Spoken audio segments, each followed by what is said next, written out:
Hello everyone. Today I would like to give a review for the midterm you're going to take on Friday.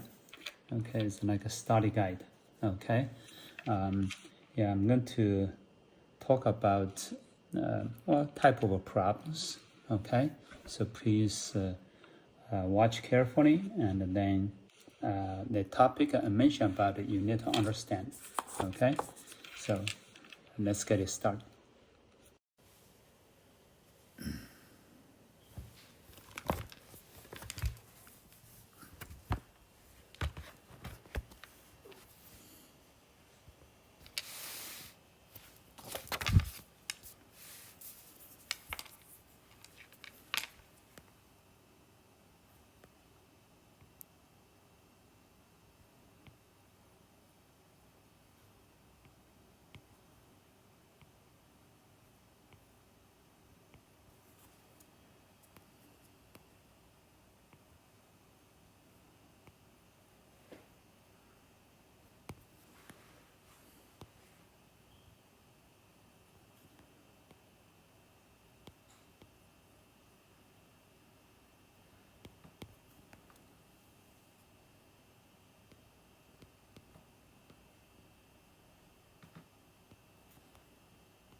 So we call it review for midterm number 1.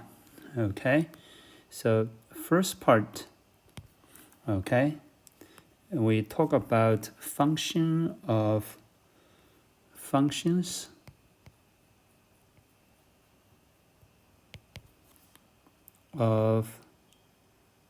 several variables.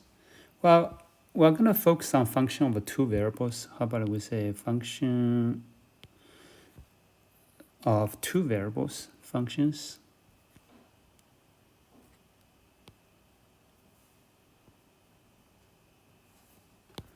Okay, so if I give you a function of 2 variables, so you need to be able to do the following. Okay, first of all,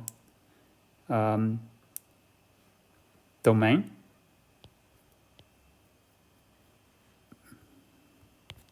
Okay, you should be able to write the domain in the set notation.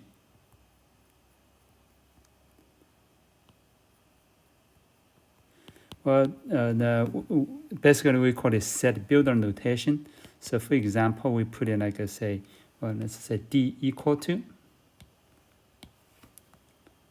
Okay, we say D equal to, say here's the X, Y, and then, well, the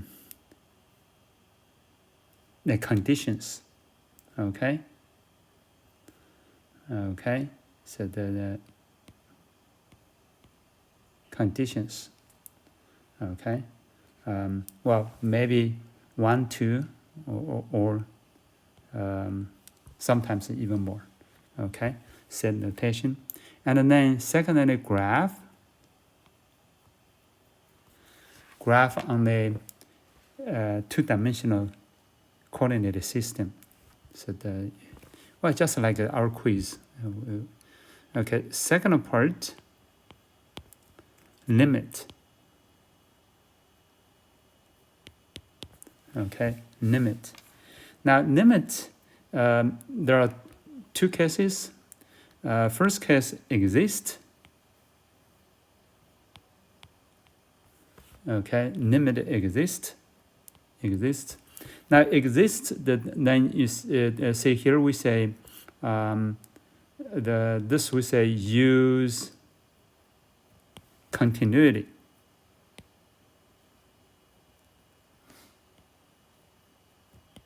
Okay, use continuity. And use definition. Well, this part is we rarely use. Okay, how do we define the limit exists? We rarely use. And then use a theorem.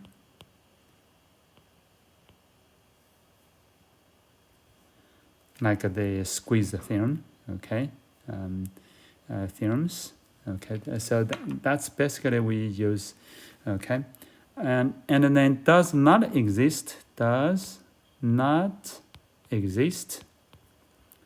okay, does not exist. We just use one method. We say we show along two different curves.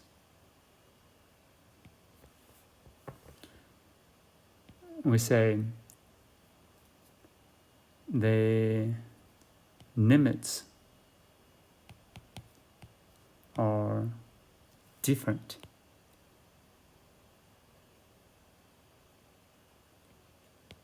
Okay, then we conclude that the limit does not exist. Okay, so that's a function of two variables. Part 2, we talk about partial derivatives.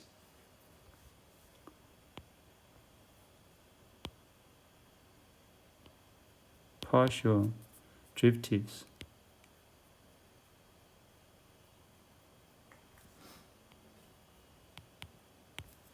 Okay, partial derivatives. The first one, we say use rules. Okay, well, we have quite a few rules. Okay, maybe the most important rule is the chain rule.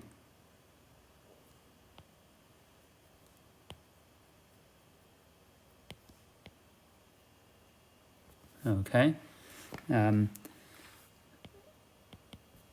other rules. Okay, so here we say the other rules because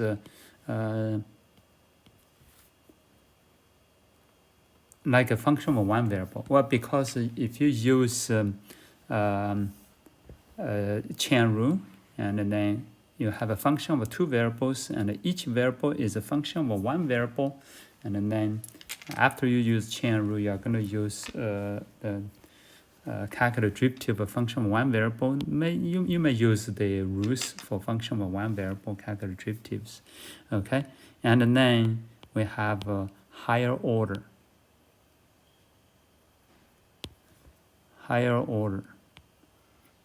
partials. Okay, second order, third order. Okay, calculate that. Okay, third part, we say directional derivative.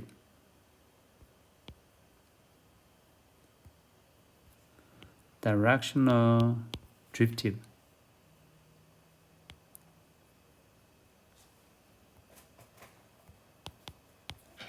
Okay, directional derivatives.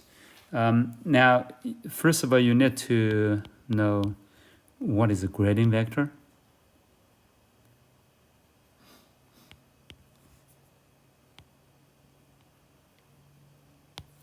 Okay, well, we use a gradient vector to do dot product with the direction vector, or unit direction vector. If it's not a unit vector, we change to unit vector. Okay, so of course, first of all, you need to know the gradient vector, and then the formula for the directional derivative. Okay. How about direction vector unit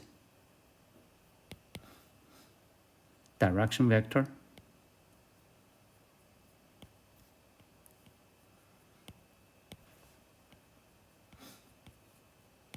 Okay, so then the vector, the direction vector, if you use the formula, that means the gradient vector dot the direction vector must be unit vector.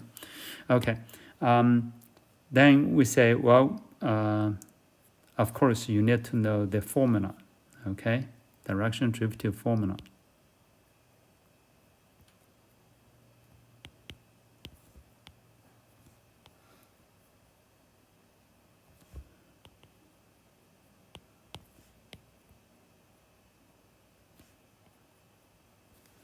Okay, part 3.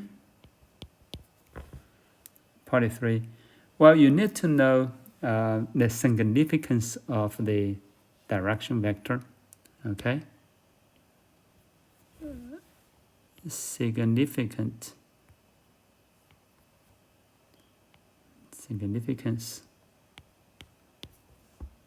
of the gradient vector.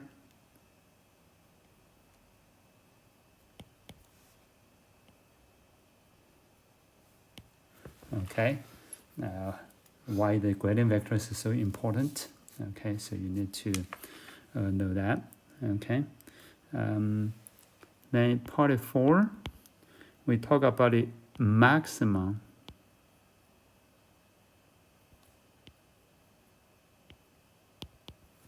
and minimum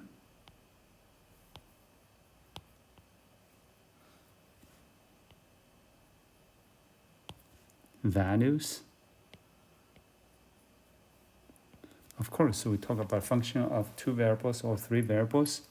Okay, now, well, we talk about 2 methods. Okay, we talk about 2 methods to find the maximum minimum. One is the method of critical points.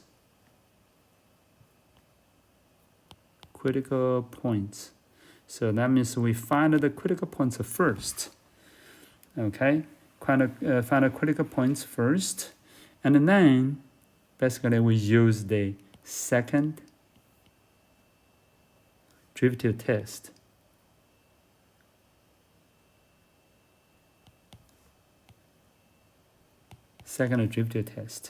Okay, and then part 2, well, second derivative test is you need to find the d value. You need to know the meaning of a d value, and then use the theorem to determine whether it's a maximum, minimum, or saddle point. And then we say the second method is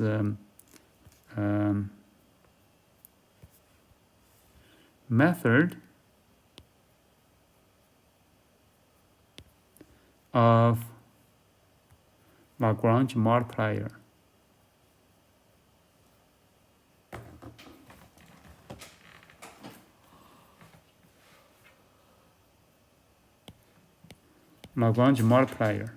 Okay. Yeah, when we write a method, we write Lagrange multipliers, but we focus on just one multiplier. Okay, so you need to know the method, and then you need to know in application problem. Say for example, if we want to try to minimize, and then in the application problem, sometimes based on the nature of the problem, we can determine, say, the maximum does not exist. So that means that the function can go to positive infinity. And then if you find one critical point, or we say use Lagrange multiplier, you find one solution, and that solution gives you a finite value of a function, that must be a minimum point. On the other hand, if we try to maximize the object function, and then from the nature of a problem, you can determine, say, for example, the function is non-negative, so and it can reach 0. Okay, so you know the 0 is the minimum value, and then you find it, you use a Lagrange multiplier, find the x, y value, substitute into a function which give you the positive value, then that must be maximum. Okay, so you don't need to use a second derivative test to determine whether it's a maximum or minimum. Well, in using Lagrange multiplier, usually you find the maximum minimum point. Usually you only get one solution of x and y. Okay, just substitute in. But you still need to explain a little bit why your answer is maximum or why your answer is minimum. Just like I talk about, you need to understand the nature of the problem. Okay, Yeah, I think the steps, I'm not going to repeat that. We said that the most difficult thing is to solve the nonlinear system equations. Sometimes you need to think about, say, substitution or some other method to solve the system, okay? Okay, now let's see, 5, we say double integral.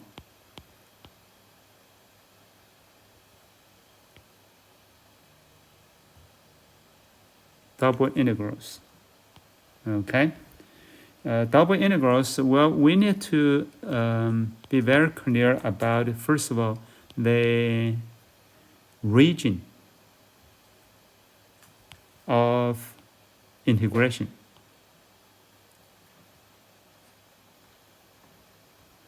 A lot of times we should be able to sketch the graph, okay? We should be able to sketch a graph of the region. Well, you can look at the example I talk about it in the lecture, okay? We talk about quite a few examples. You sketch the region, help you to understand where the functions are defined and where we want to find the double integral, okay? So part 2, you should be able to set up integral. Of course, we talk about double integral over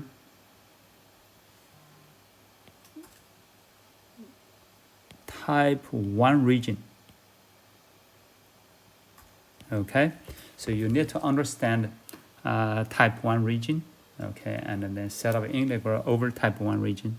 And then part 3, of course, is set up integral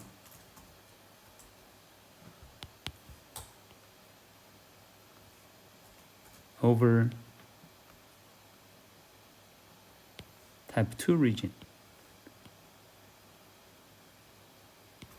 Okay, now this type 1, type 2 region, yeah, I think that there is kind of misunderstanding. You think of some regions type 1, some regions type 2. That's not exactly true.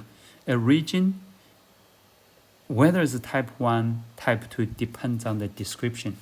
You describe the region, say for example, if x between two constants, y between two functions of x, that's type 1 region.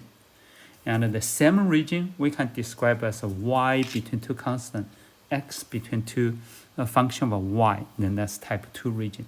So that means the same region we can treat as type 1 and treat as type 2, depends on how you describe the region.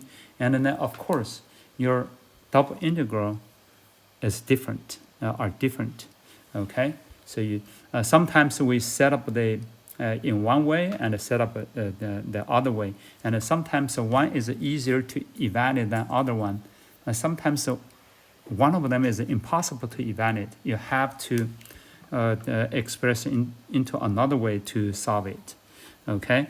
Of course,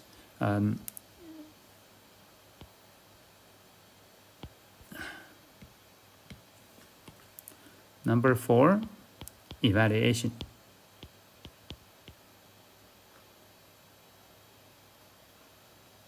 Well, you should be able to evaluate the double integral, okay? Yeah, the first 4 problems from chapter 14 and last 2 problems from chapter 15. So number 6, we say double integral in polar coordinate, okay? Double integral. Yeah, let's say calculator. Integral in polar coordinate.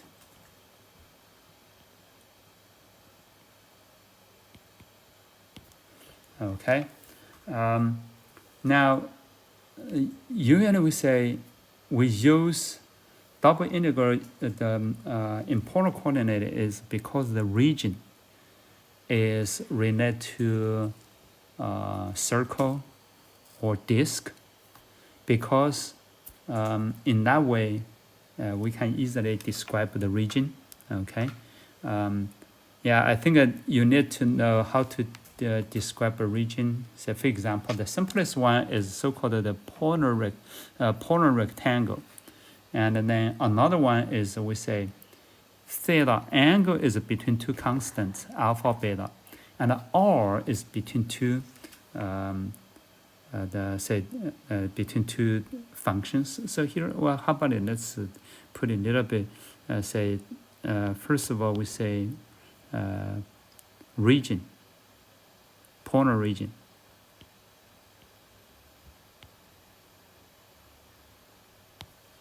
Okay, polar region.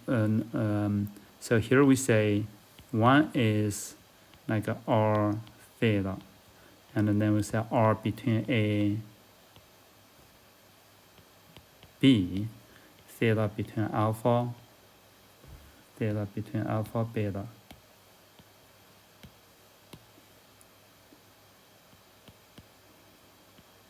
So we call this a polar rectangle. But that's not a rectangle, okay? It's like a part of the sector. And then another one is more general, okay? And then we say theta is between alpha and beta. And then the R is between, well, you can use R1 theta and then R2 theta, okay? So this is a general region, and then we only talk about this. We sounds like our book does not talk about, say, R between two constants and the theta, right, as a function of R. We don't. Our book does not discuss. I'm not saying absolutely not, but we rarely do that with okay, so then when we write R as a function of theta, so you need to know polar curves, okay? The chapter 8 we talk about polar coordinates, and then those are standard polar curve you need to know. Circle, and then say R equal to sine theta, R equal to cosine theta, or R equal to A times sine theta, R equal to A times cosine theta. And then, well, sometimes a straight line, and how to describe a polar curve. So you need to be able to describe that, okay? So this is a polar region. And then second one is we say graph the region, okay? Graph the polar region.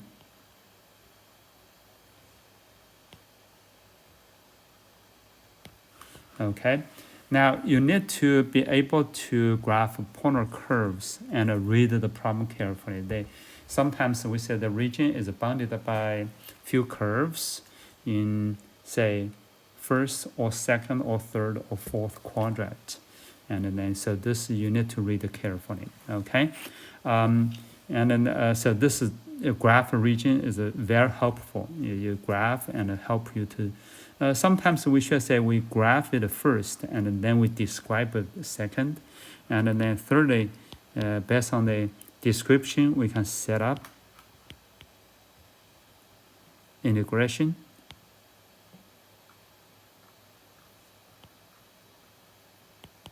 Set up an integration using polar coordinate.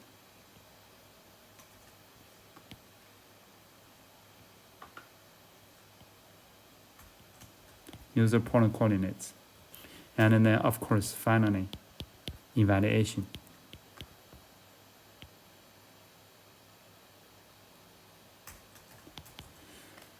Well, of course, when we use a polar coordinate, that means it's easier to integrate, do the integration.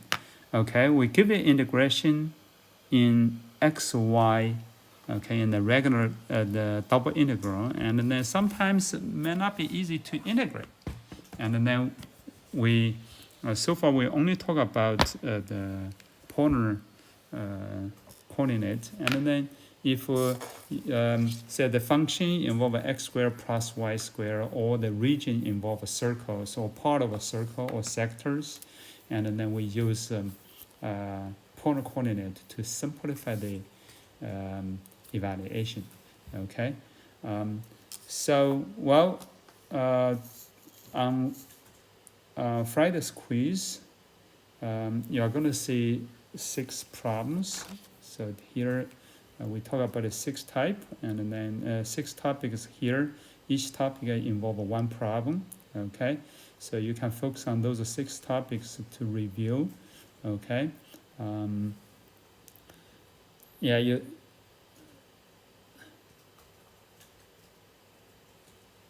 Whoops. Okay.